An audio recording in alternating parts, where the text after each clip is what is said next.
Question. Have you ever sat through an entire dinner smiling, nodding, saying all the right things, while a completely different conversation was happening inside your head? Like externally, you are warm, composed, totally fine. And internally, you are running four simultaneously emotional processing threads. We're also trying to remember if you left your keys on top of your car. Or in your bra? What? It's very convenient.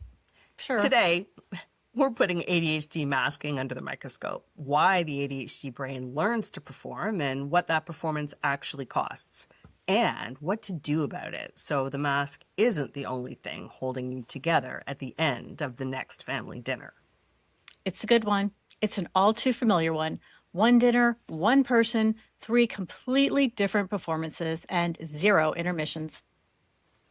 Actually, 4 performances if you count the version of herself that she was when she walked in. True. And one more thing before you pull up a chair at this dysfunctional table, everything we talk about, the science, the strategies, all of it lives in the show notes. Okay, sounds like dinner is just about ready. Welcome to the ADHD Cringe Lab, the only place in the worldwide Webitron where your most embarrassing moments are considered valuable scientific data.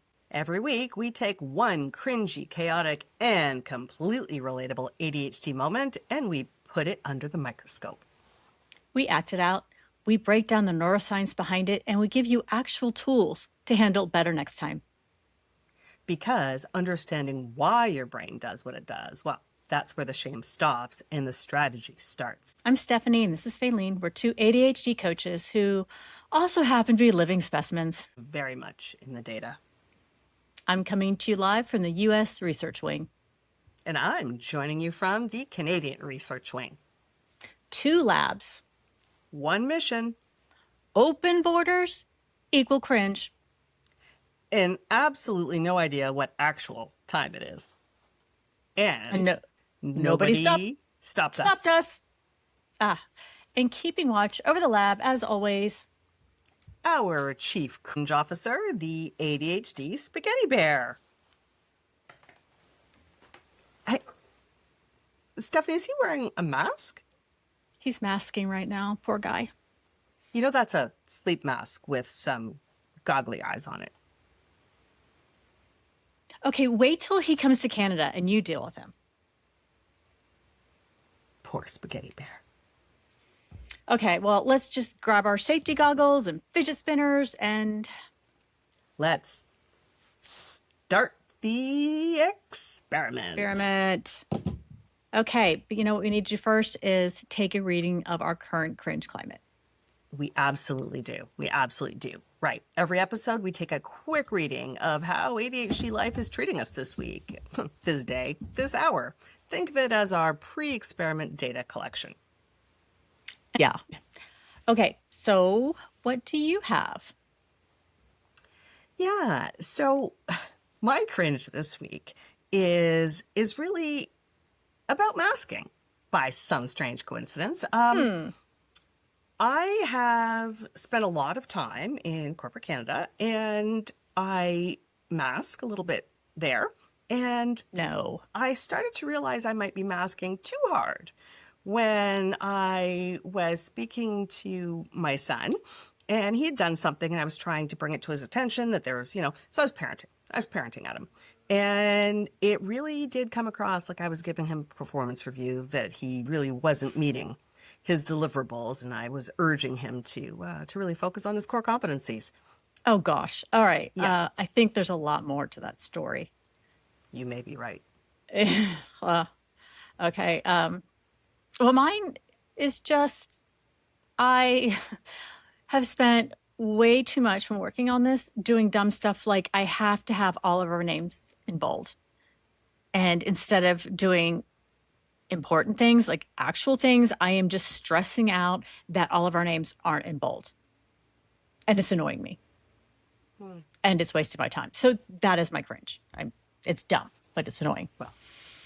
Well, thank you for sharing. Let's actually run it by Spaghetti Bear and our cringe-o-meter to see where who's got the most cringe. Sound good? It does. And I think after in the debrief, Spaghetti Bear will be more judgmental on yours than mine. Right now, you Well, might get we'll a have to pass. see. We will have to see, won't we? Okay, let me know when All you can right. see the Spaghetti Bear's cringeometer. Okay, let's give it a spin. I'm ready. Okay, you ready? You're going to go Hmm. first. So, Spaghetti Bear cringeometer, give us the rating on Steph's cringe. Her bold. Her need for bold. Her need for bold. Are you seeing it? I Is it am. going up? Hmm. Excellent. So, the Spaghetti Bear cringeometer looks like it's at a noticeably cringy. So 28 out of What? 100. That's not super cringy. Oh, yeah. Yeah, it could be Not worse. super cringy. All right, Okay, let's let's. reset it. Okay. Spaghetti Bear cringeometer. How about Miss Corporate speak over here, instructing her son to focus on his core competencies so he can better articulate his deliverables? Let's Okay, see. like that's making me uncomfortable. Right? I think Spaghetti Bear agrees. There's a Uh-huh. cringe overload for me. Oh, he's We have keeping his mask measured the on. cringe. He's not even taking the Fair mask off. enough. Fair enough. Okay.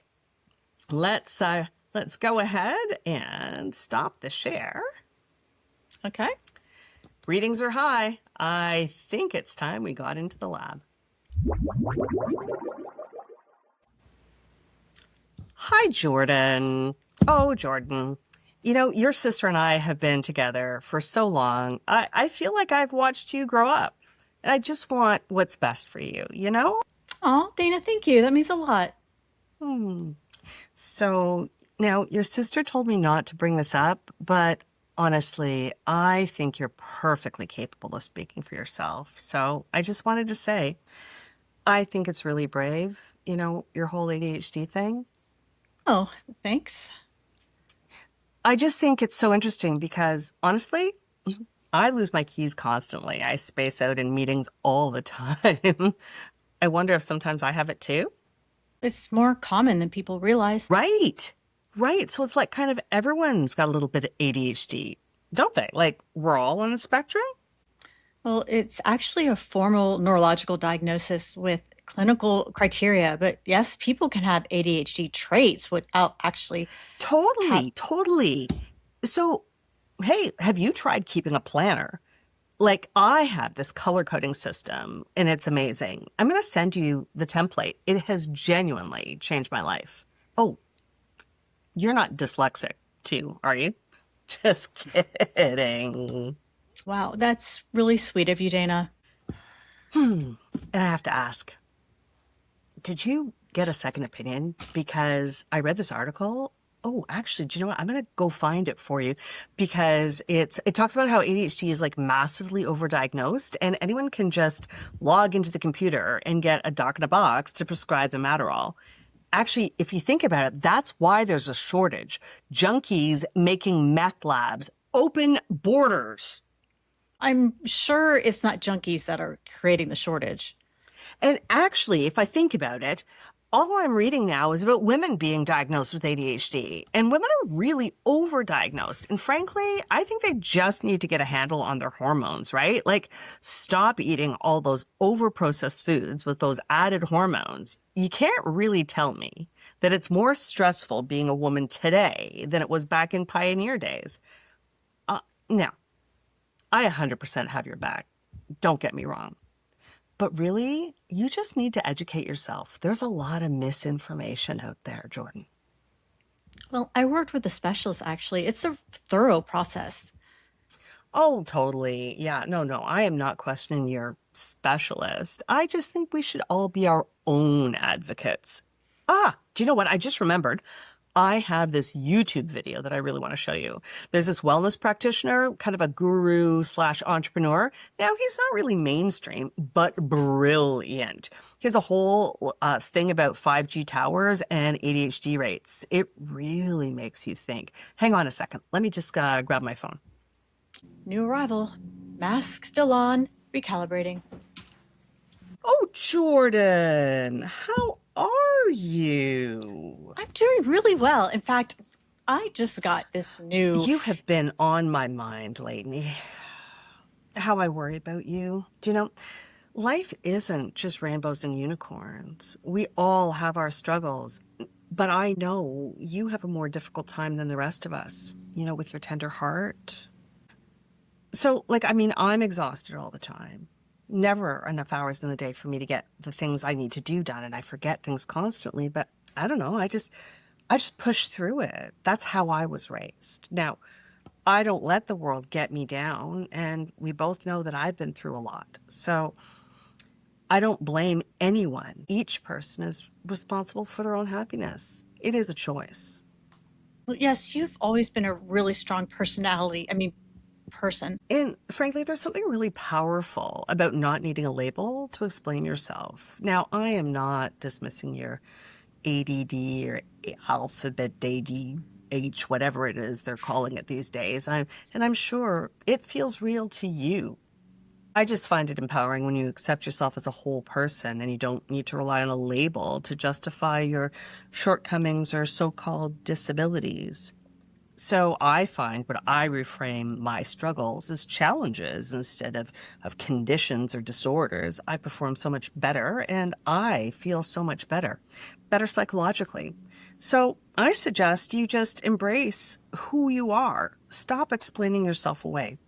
Heal yourself, Jordan. Be better. Be stronger. You can do this. An interesting perspective. I just think it's brave not to let a diagnosis define you. Like, you're so much more than ADHD, You don't have to lead with it. And I seriously can't understand why everyone these days has some kind of diagnosis that they have no shame in announcing to the world. Like it's some kind of badge of honor for special treatment. Jordan, you are better than this. She means well, probably. I mean, I feel like, and Jordan, I say this with love, there's a real risk of using that as a crutch. And again, I know you're better than that. Oh, I'm sorry. There's somebody I just need to chat with over there. I'm in the middle of organizing my neighborhood citizens on patrol group. It's the HOA VP, and I just need to go talk to them. I'll see you in a minute. Different chair, same dinner, mask still holding. I am your sister, Jordan. I have known you your entire life. Hey. Listen, I'm just going to say what nobody else at this dinner will say to you. You were always like this. Before any diagnosis, before any medication, you're always scattered, daydreamy, dramatic, and honestly, difficult and overly sensitive. Well, we all just managed. We managed you. Oh, that's just Jordan. You know how she is. So many excuses for your behavior. We just dealt. You just did what you wanted to, and you didn't care how it affected anyone else in the family, as long as you were getting what you wanted. Attention. And now suddenly there's a name for it, and you want everyone else to accommodate you? Attention deficit. That's rich. I never asked anyone to accommodate me, and I don't expect special treatment. And yet, here we are. I think you've just always needed to be the one everyone's looking at. And listen, this is coming from me, and I love you. But frankly, I also see you, and I don't think you are as fragile as you pretend to be. I hear you. Oh, hey, babe. I'll talk to you later. Okay, I found it, Jordan. Here it is. Oh, right. It's only 45 minutes, Jordan. We can watch it together, or at least we can get started on it. I really want you to see what this specialist says. The 5G towers, I got to tell you. Oh, I would love that, Dana. Thank you. Okay. Whew. Lab coat's on. Lab coat's on. Let me go get my lab coat. I got to thank you, Dana, for being with us, and let's talk, Stephanie, about what happened there. What you witnessed was not Jordan being weak, oversensitive, undersensitive, a pushover. Her brain was performing one of the most neurologically powerful things an ADHD brain can do. Let's break it down. First, let's talk about what masking actually is. Masking is the conscious or unconscious process of suppressing your authentic neurodivergent behaviors and replacing them with what you believe is socially acceptable. It literally is a performance, a very convincing, very draining performance. And for most ADHDers, masking didn't start last Saturday at the family dinner. It started in childhood. The moment you learned that your natural way of being, scattered, dreaming, impulsive, loud, hypersensitive, was too much for the people around you. Many people with ADHD are continually scanning the room, trying to gauge others' expectations, their moves, and altering their own moods and personalities to fit in. So on the upside, you are a very intuitive and empathetic person. However, you have been editing and recreating yourself for a very long time and from a very young age. You learned which version of yourself that other people needed you to be, and you learned to read the room faster than anyone else because you had to. And that is not a weakness. That's an adaptation, a survival skill developed under years of social pressure. Many ADHDers feel like they are starting from behind the finish line, like everyone else got the memo of what to do, because you spent so much of your energy trying to figure out what the appropriate way to act was, mirroring, copying your peers to fit in, that you didn't get the space and the opportunity to try things out, to test boundaries, to see what worked, learn what didn't. Your peers had this opportunity where you were just trying to keep your head above water. ADHDers have survival skills down to a fine science, but survival skills aren't free. Which brings us to the energy cost. Now, what you didn't see in that skit, but was happening inside Jordan for the entire time. Every response was calculated. Every smile was intentional. Every word was filtered through approximately 400 internal checkpoints before it left her mouth. Neurologically, masking requires the prefrontal cortex to work overtime, constantly monitoring, editing, suppressing, and performing simultaneously. It's the equivalent of running a marathon while doing calculus, while pretending you're just sitting quietly at dinner. And when the mask comes off at the end of the day, and it always comes off eventually, the crash is real. That exhaustion is not laziness. It's the bill coming due for hours and hours of sustained neurological effort that nobody saw, maybe yourself included. Nobody at that table knew Jordan was masking. Dana thought they were having a lovely conversation, as lovely as a combo about conspiracy theories and meth labs can be. And Gail thought she was being inspiring, and her older sister, Linda, she thought she was being honest. Jordan knew exactly what all three of them needed from her, and she delivered it simultaneously while processing her own feelings about it in real time. That is not a deficit. That is extraordinary amount of social intelligence that's operating under extraordinary pressure. Yes, it is. And third, let's talk about the competitive sufferer. We need to talk about Gail, because Gail is a specific character that many of you will recognize immediately. Oy vey, haven't we all met a Gail? Gail is clever. She's calculated. She has perfected the art of feeling generous while ensuring you feel lightly less than. Every interaction leaves her feeling capable and you feeling grateful but suspicious of her concern. Gail was using Jordan's diagnosis as a backdrop for her own highlight reel. The competitive sufferer wraps superiority in the language of concern. Every sentence begins with your struggle, but you'll notice it ends with their triumph. I know you have a hard time, but I just push through it. Translation: I am stronger than you and I need you to know that, while appearing to support you.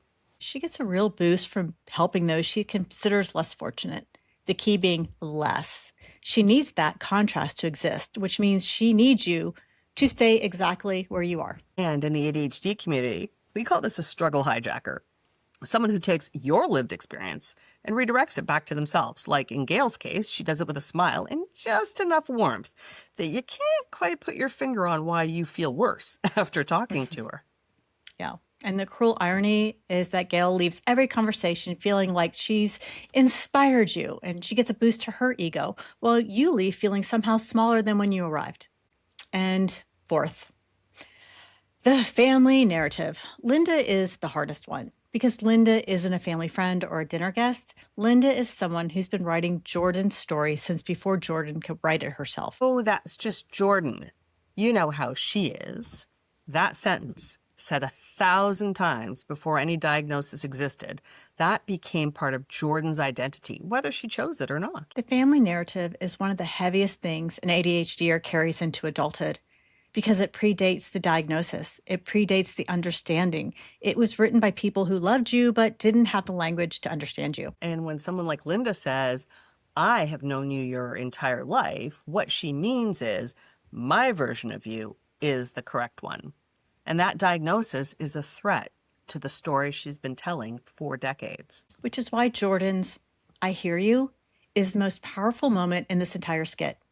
She didn't agree. She didn't argue. She didn't collapse. She held the mask against the person most capable of cracking it. And then Dana came back with a 45-minute YouTube video about 5G towers. Of course he did. You know, you can change the playback speed and make it time and a half.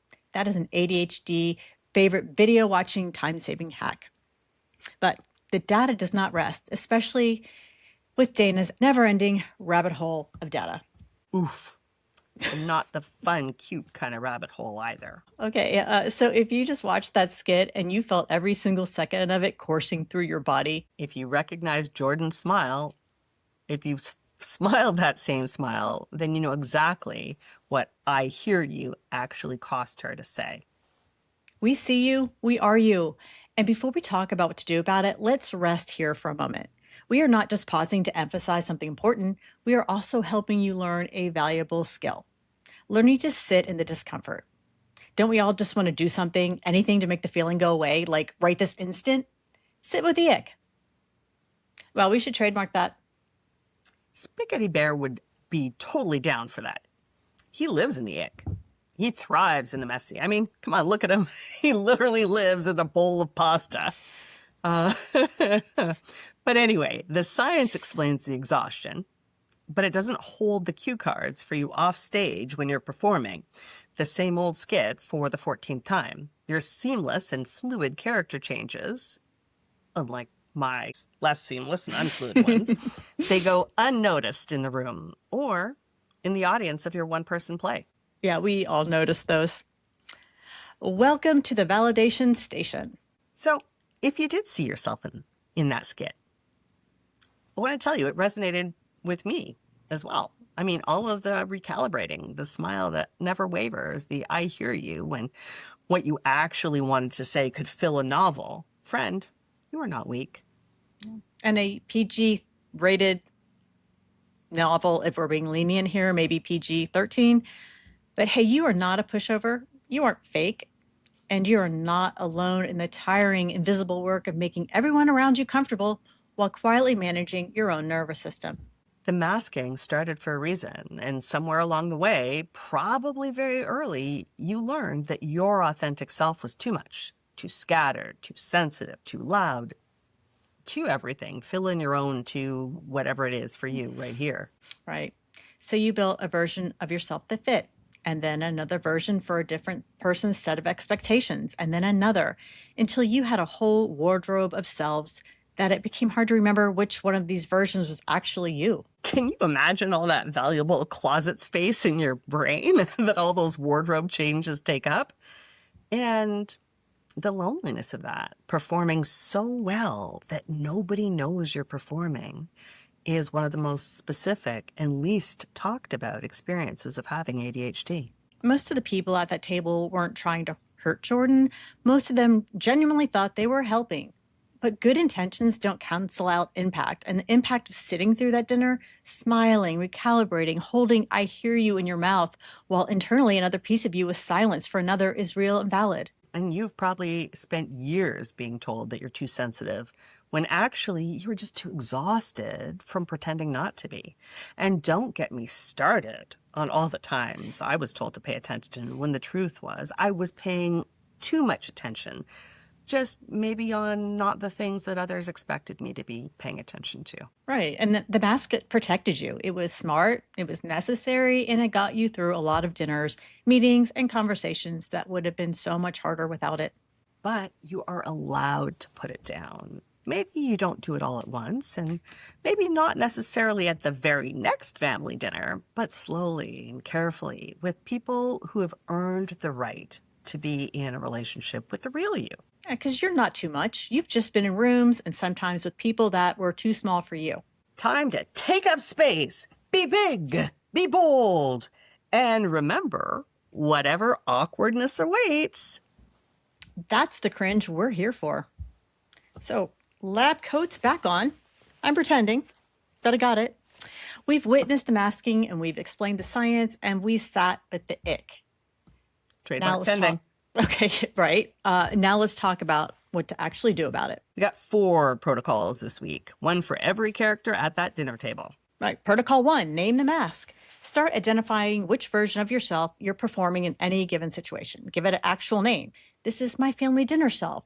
This is my work self. This is me managing Dana self. Naming it creates separation between the performance and your actual self. You can't take the mask off if you don't know you're wearing it. And over time, naming it helps you answer what is arguably the most important question: which one is actually me? I feel more scientific in my lab coat. Does it look better? And you look very sciencey. Okay, thank you. Okay, so protocol 2, sit with the ick. Trademark pending. Spaghetti Bear approved. Right, because his approval is the only one we need. So that moment you catch yourself about to perform, notice it, mentally document it. What is occurring when it happens? How does it physically feel in your body? And what feeling are you trying to avoid? In that pause, it does 2 things. It helps you understand yourself better, and over time you start to notice the patterns, the triggers, the specific situations, and the people that send the mask up the fastest. Yeah, and it gives you a beat to pivot, to choose a truer, more authentic response. Not all at once, not overnight, but over time. And hey, you know what? If you want to put the mask on anyway, at least it was your conscious choice to do so. Right. And that's not failure. That's self-awareness. And self-awareness is the foundation of every other protocol on today's list. And remember, this is a skill. It takes practice, but it really does get easier over time. Just the act of recognizing this is a big win. And now on to protocol 3. Find your safe room. No, not the Jodie Foster panic room where you lock yourself away type. The one person in your life who gets the real you kind. No performance required, no math necessary. Someone who has earned the unedited version of you. But we know that's not always available or possible for everybody. And if you're sitting there right now thinking, I don't have that person in my life, first of all, that is way more common than you may think. And second of all, that information matters. And let's talk about protocol 3. Let's start where you are. As ADHD coaches, yes, we're biased, but coaching is truly a mask-free partnership. And that's the whole point. In the show notes, we have resources where you can find an accredited ADHD coach. There are also ADHD support groups online, in person, and they're full of people who get it without explanation. And we'll also list a few of those that we know of. There's also Reddit communities. While not perfect, and I really urge you, proceed with your critical thinking hat on, but it's to show you're not alone out there. And it is a place to start building community. Online ADHD forums and communities are growing, and increasingly warm spaces for people looking for exactly the same thing that you are. Find your tribe. The goal is one place where the mask can come off. It doesn't have to be someone you know in real life. It just has to be real. And if you're still finding your one safe place, keep looking and journal until you find that. Let's talk about protocol 4, the debrief. After a high masking event, family dinner, work meeting, social gathering, or like any situation where you performed multiple versions of yourself for an extended period of time, build in deliberate recovery time. Alone, quiet, no performance required. Whatever that looks like for you. Could be a walk, silence, TV, binging, sitting in your car in the driveway for 20 minutes before you go inside, playing with your virtual friends in Pokemon Go. I'm not saying that is my go-to. It's just a suggestion off the top of my head. Oh yeah, that was 100% random. It was. Anyway, treat this time like physical recovery, because neurologically, that's exactly what it is. The crash after a high masking event, HME, also trademark pending, is real, and it is documented by people way more sciencey than we are. And self-care is a responsible and mature thing to do. Take some time to come back to yourself. You just ran a marathon that nobody saw. You're allowed to sit down. And hey, maybe eat something that isn't from that dinner. Oh, now that would be a fun rabbit hole to go down. Coming up with names of all the delicious entrees that were served at that dinner. We've got like resentment, pot roast, sarcasm, souffle. Oh, don't forget about criticism cupcakes or love those. Toxic positivity casserole. Actually, this is really fun. But no, seriously, friends, take care, rest, and replenish. You've earned it. All right, it is time for us to open the lab doors. After this week, we know something is simmering or boiling up right to the surface. Maybe you sat through your own version of that dinner. Maybe you smiled through a Dana, survived a Gale, held it together through a Linda. Hey, maybe you're still holding it together and you haven't had a chance to take your mask off yet. We see you. Peek out from around the edge. This is a safe place. This is a safe lab. Send us your masking story, the dinner, the meeting, the conversation where you performed so well that nobody had any idea how much effort it took. We want to hear it. You can email us at the ADHDspaghettibear@gmail.com. Remember to add the before ADHD because Spaghetti Bear demands the formality. Or click on the link in the description to fill out our cringe fashion form. Anonymous submissions are always welcome. No judgment, only science. Science. Okay, and we have one more question for you this week. What is your favorite masking family dinner meal? Okay, so far we have resentment pot roast, sarcasm souffle on our menu. Delicious. Criticism cupcakes and toxic positivity casserole are also available. Chef special this evening.